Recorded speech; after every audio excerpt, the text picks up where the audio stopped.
This show, America, started over a year ago with a bus tour, and wow, have we come a long way. From policymakers to analysts, the show that goes anywhere and everywhere, from the Capitol to the coffee shop, from Walmart to the White House. We talk to policymakers, we talk to analysts, we talk to media, but most importantly, we talk to you, Americans. If the story's happening in someone's office in DC, we go there. If the story's happening on the street, we go there too. If the story's happening at the Supreme Court, we're there. We also cover the hot topics and stories making headlines. We usually start every show by highlighting some of the hot topics that happened since we last saw you. I tend to be a little tongue-in-cheeky about it because many stories are almost too strange to be true. Normally, I'd mention Joe Biden this week suggesting his jobs policy would put 720 million women back into the workforce.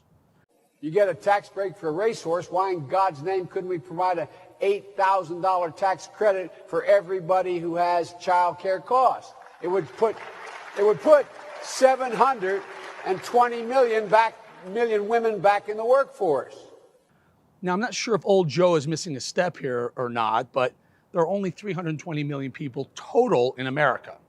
Or Ilhan Omar, who's been under scrutiny for allegedly marrying her own brother to help him get U.S. citizenship. She has vehemently denied that accusation.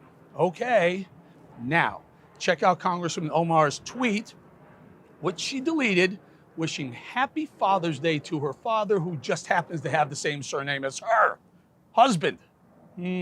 Brother? But this week something caught my attention that I think you need to see.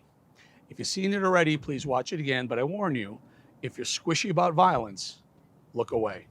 To Minneapolis, where this happened this week.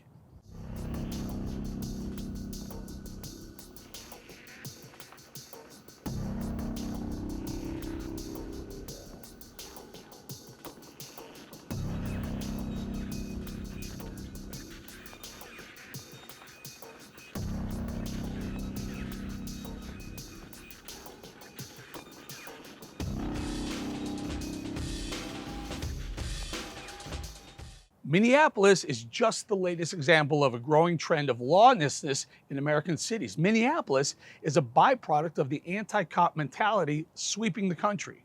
It's a byproduct of dousing cops with water in New York City and Atlanta.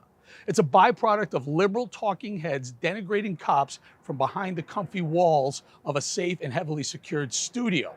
People who clearly didn't grow up in the mean streets of inner city Chicago like I did. But it's also a byproduct of liberal mayors defending criminals by literally and figuratively turning their backs on their own police department. Mayors like de Blasio in New York City, or Oakland Mayor Libby Schaefer, and now Minneapolis Mayor Jacob Frey, and others. Now, don't misquote me here or my intentions. Yes, Black lives matter, but so do blue lives.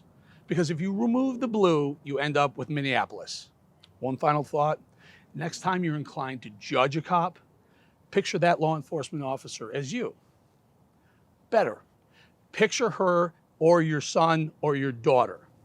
Watch her getting ready for a normal day at work, pressing the Velcro straps down on her Kevlar bullet-resistant vest.